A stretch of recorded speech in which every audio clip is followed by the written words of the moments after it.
Всем привет! Вы на канале 88 клубков. Это канал по вязанию. Меня зовут Настя. Сегодня вяжу супер стильную и необычную сумочку из рафии. Обращаю ваше внимание, мой материал это натуральная рафия из японского сырья. Это не бумага. Стопроцентная вискоза Эко Андария. Мой цвет кремово-коричневый.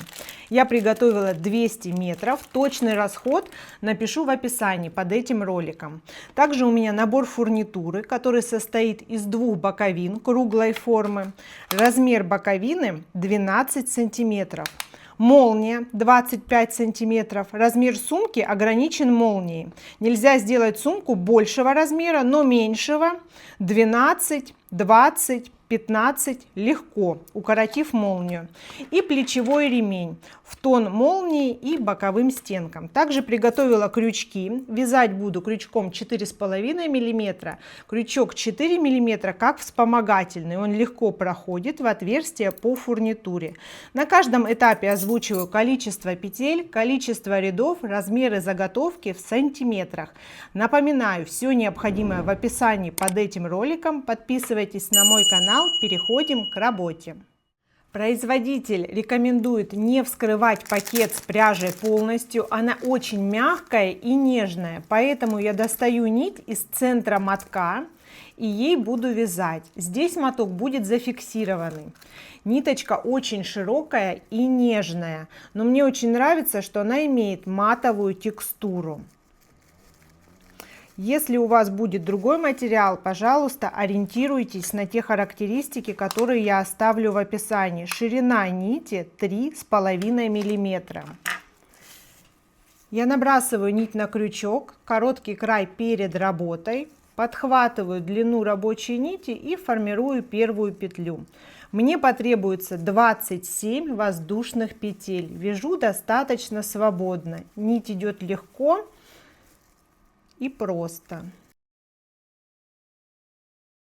Соответственно, если нужна сумка меньшего или большего размера, набирайте меньше или больше петель.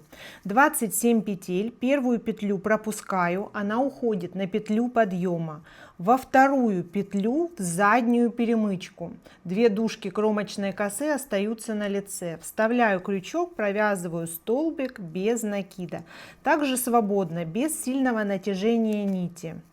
Вяжу столбики до конца ряда. У меня 26 точек для провязывания, соответственно 26 столбиков. Последняя точка.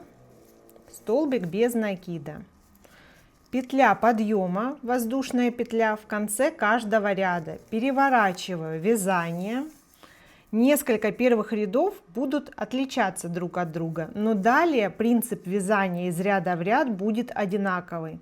Здесь у меня петля подъема, следующую петлю я пропускаю и в третью точку от крючка провязываю столбик без накида. Теперь мне нужно вернуться на одну точку назад, по сути в основание, в угловую точку здесь. То есть немножко в диагональ. Этот столбик провязывается на одну точку назад. Нить не натягиваю, чтобы сильно не собрался узор. И провязываю. Готово. Такие диагональные линии будут формировать весь узор. Снова одну точку пропускаю. В эту провязываю столбик без накида и возвращаюсь на один шаг назад в основание предыдущего ряда, то есть провязываю сюда столбик, вытягиваю нить достаточно пышно и провязываю. Вот сейчас уже два одинаковых фрагмента узора у меня провязано. Так далее пропускаю по текущему ряду каждый раз и по сути по предыдущему тоже пропускаю, но вяжу на шаг назад. Готово. Вот, обращаю ваше внимание, диагонали провязаны через одну. Здесь есть у меня диагональ, здесь пустая петля. Есть диагональ, пустая петля, снова диагональ. И по текущему ряду то же самое. Каждый раз пропускается одна точка, через одну провязываются столбики без накида. Снова спускаюсь в предыдущий ряд и в основание предыдущего столбика провязываю столбик без накида. Так вяжу до конца ряда. Несмотря на то, что петель у меня 26, диагоналей будет 13. Я подошла к последней точке, пропускаю текущую, в последнюю она угловая, провязываю столбик без накида и по основанию точно так же возвращаюсь через одну по основанию. Здесь впереди той точки, в которую я вставляю крючок, еще 2 петли. Провязываю столбик. Первый ряд закончен. На этот размер можно ориентироваться.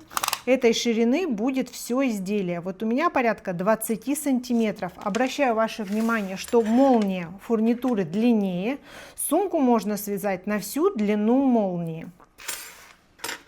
В конце каждого ряда петля подъема, переворачиваю полотно. Здесь очень внимательно. Если приглядеться, узор состоит по изнанке с вот такой птички. Это диагонали прошлого ряда. По изнанке они выглядят именно так. Вставлять крючок в текущем ряду я буду между этими парами. Вот пара, сюда буду вставлять крючок, снова пара, сюда буду вставлять крючок. Ну или по сути третья точка от крючка. Петля подъема, первая пропускается, третья точка от крючка, провязываю столбик без накида. Возвращаюсь в предыдущий ряд. Здесь очень внимательно, чтобы не было лишних отверстий по полотну. Мне в предыдущем ряду нужно вставить крючок в раскол между двумя длинными диагоналями. Здесь он войдет, и здесь в раскол выйдет по этой стороне. Очень аккуратно, чтобы не порвать пряжу. Вот между вот этих двух ниточек у меня крючок выйдет. Дальше будет попроще. Входить крючок в эту точку будет достаточно свободно. Потому что если раскрыть петли, эта точка находится справа столбика без накида прошлого ряда. Провязываю. Снова то же самое пропускаю. В эту точку провязываю столбик за обе дужки кромочной косы. И снова возвращаюсь здесь в раскол с этой стороны, и здесь выхожу в раскол с изнаночной стороны. Провязываю. Снова то же самое повторяется из ряда в ряд. Каждый последующий ряд будет вязаться аналогично. Здесь в раскол и здесь в раскол. Вот видите, уже очень просто идет крючок, когда становится понятно, куда именно его вводить. Столбик по текущему ряду и длинный столбик по предыдущему, одновременно в раскол диагоналям прошлого ряда. Вот такой аккуратный и очень красивый узор получается. Сейчас вяжу до конца ряда и перехожу на следующий ряд по аналогии. У меня последний фрагмент узора. Здесь точно так же столбик по верхней части по текущему ряду приходится в угловую точку. И возвращаюсь в предыдущий ряд в раскол между двумя длинными линиями. Если отодвинуть эти нити, то видно, что крючок входит справа от столбика без накида прошлого ряда. Здесь и здесь соответственно крючок выходит тоже в раскол длинного диагонального столбика. Завершаю ряд. Снова петля подъема, переворачиваю полотно, все по аналогии, ряд за рядом.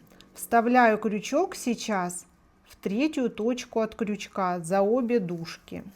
Провязываю столбик и возвращаюсь в раскол последнего столбика. Вот здесь немножко поправляю. И здесь у меня крючок точно так же выходит в раскол. Длинный столбик. Снова обращаю ваше внимание, крючок по текущему ряду входит не между длинными нитями, а между короткими. Здесь, здесь и так далее, через одну точку. Столбик. И немножко в диагональ в предыдущий ряд.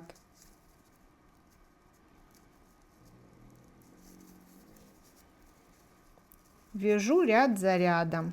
Необходимая длина соответствует окружности моей заготовки.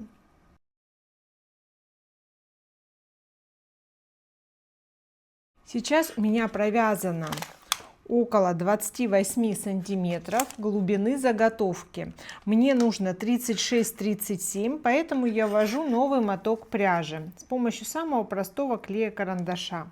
Промазываю в глубину пару сантиметров и прикладываю развернутую нить. Возвращаю рафии прежнюю форму и продолжаю навязывать еще небольшое количество рядов.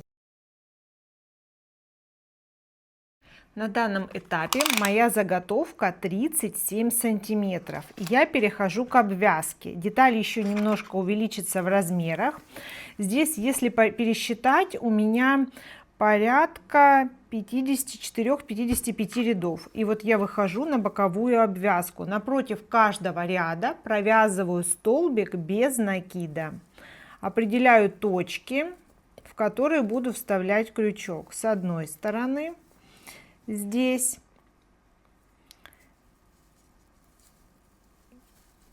здесь и здесь. Получается немножко зазубренности у конца и начала каждого ряда. Вот один раз я ввожу в выпуклую часть крючок, другой раз в углубленную часть. Снова выпуклая, углубленная. И так мне нужно провязать с этой стороны. И далее буду переходить к обвязке круглых заготовок. Вот эта длина заготовки, не считая молнию, должна совпасть с размером вот этой заготовки. Примерно так это выглядит. В угловой точке для плавного перехода провязываю сразу 3 столбика. Первый, второй, третий. Этот край начала подтягиваю и ввязываю в полотно. По этой стороне вставляю крючок за обе дужки кромочной косы.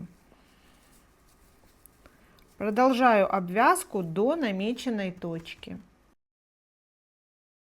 С этого ряда обвязка начиналась, и чтобы везде был одинаковый край, также прохожусь здесь столбиками. В угловую точку 3 петли.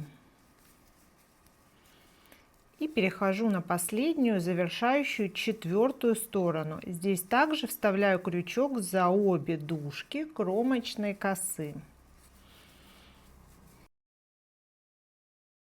Прерываю нить, протягиваю последнюю петлю и делаю соединение с текущей петлей. Увожу наизнанку и далее возвращаю в исходную точку. Теперь эту деталь необходимо хорошенько отпарить, придав идеальную форму.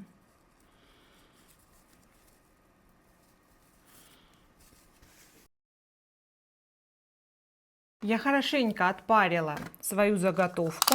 На данном этапе размеры 37 сантиметров по длинному краю и 20 сантиметров по короткому краю. Перехожу к подготовке круглых деталей. Беру крючок потоньше, чтобы он хорошо проходил в отверстие. У меня 4 миллиметра. Вставляю в любое отверстие, подхватываю нить с небольшим запасом. И сейчас мне нужно сделать обвязку соединительными. В каждую точку вставляю крючок один раз и протягиваю соединительную. Первую петлю фиксирую, удерживаю и так далее. Каждая точка один стежок по кругу. У меня остается последняя точка. Вставляю в крючок, подхватываю запас нити и вытягиваю его полностью. С помощью него делаю соединение под первую петлю ряда обвязки, увожу нить наизнанку, где далее можно будет ее зафиксировать. С помощью рабочей нити выхожу на провязывание столбиков. Здесь очень внимательно провязываю в точку через одну добавление. Вот первое отверстие 1 столбик, следующее отверстие 2 столбика в одну точку. Так не будет лишнего натяжения. Кромочные петли будут примерно одного размера. Снова 1 столбик, следующая точка, сразу 2 столбика в отверстие. И так по кругу 1 2 1 2 1 2 до этой точки. На последнюю точку также приходится добавление. Укорачиваю немного нить, вытягиваю полностью и делаю незаметное соединение. В первую кромочную косу увожу нить наизнанку и возвращаю в исходную точку, где можно спрятать. Я делаю это с помощью более тонкого крючка. Завожу крючок под нити,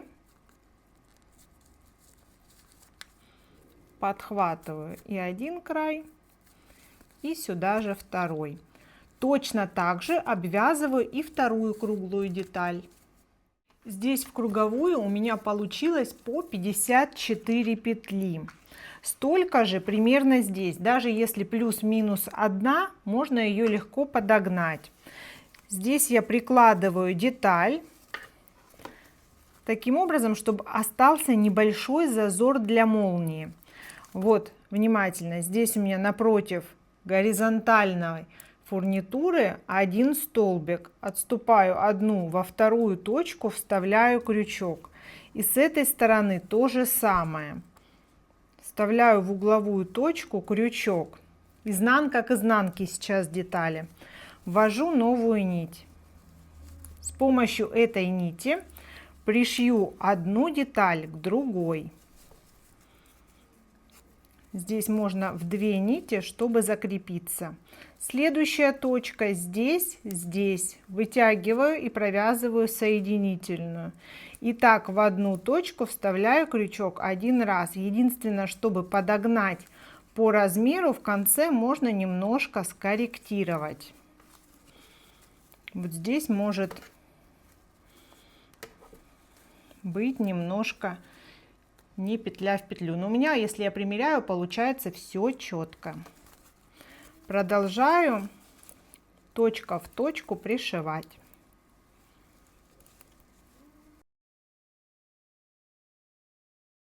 Я уже пришила большую часть деталей, и на этом этапе вижу, что прямоугольная деталь немножко больше, чем мне нужно. Поэтому по ней я несколько раз пропущу петлю. То есть, вставляя по круглой детали крючок, здесь я вставляю не в следующую точку, а пропускаю точку, чтобы немножко уравняться. Эту погрешность можно разбросать по кругу.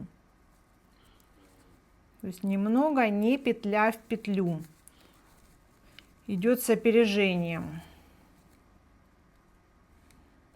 Я уже одну петлю пропустила и следующую пропущу уже ближе к концу.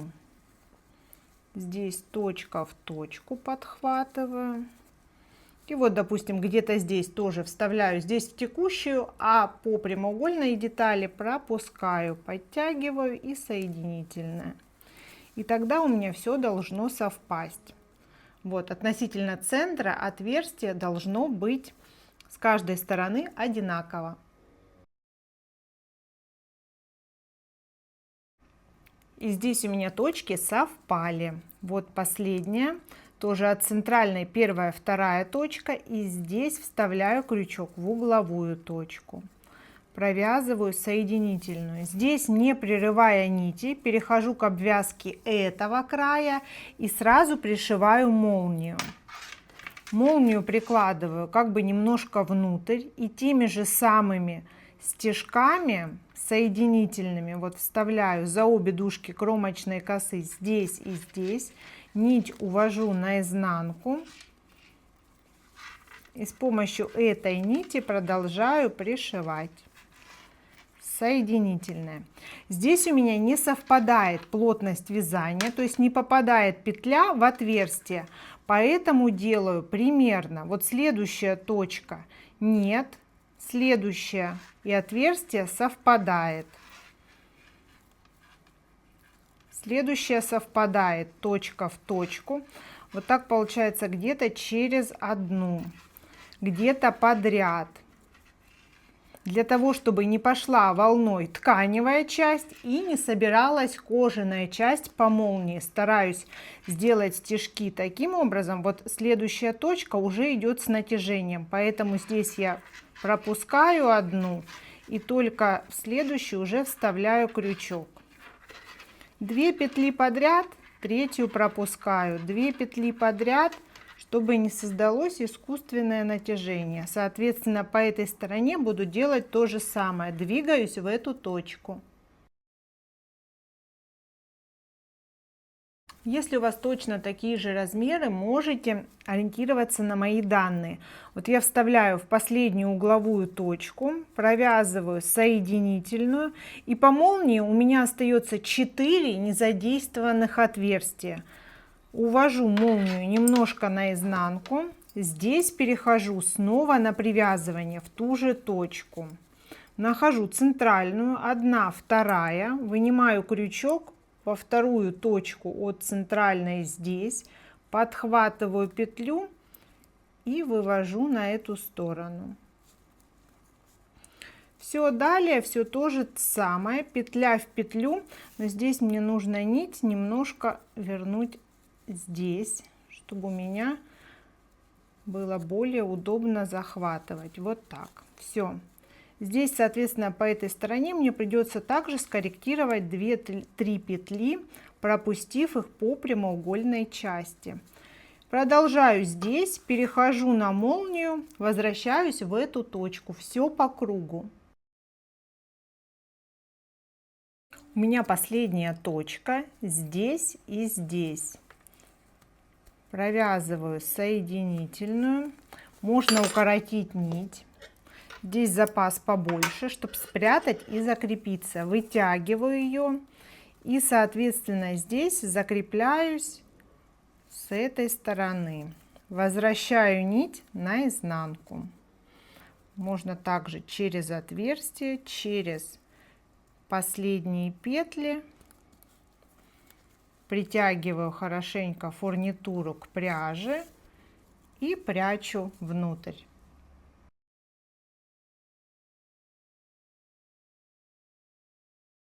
Сумка получилась обалденная, ожидание равно реальность. Она прекрасно держит форму, миниатюрная и вместительная. По желанию можно вшить подкладку с дополнительными карманами для хранения. У меня ушло ровно 1,5 мотка пряжи, от 2 моточков по 40 грамм осталось 20 грамм. Итоговые размеры 21 сантиметр. Здесь по размерам фурнитуры вместе с обвязкой 13,5 сантиметров. Сумка легко восстанавливает форму, материал не мнется, очень инертный и приятный. Сюда подходит идеально любой плотный узор. Выбирайте, как у меня, или вяжите в своем видении. Напоминаю, все необходимое оставляю в описании под этим роликом. Подписывайтесь на мой канал и ставьте лайки. Всем пока!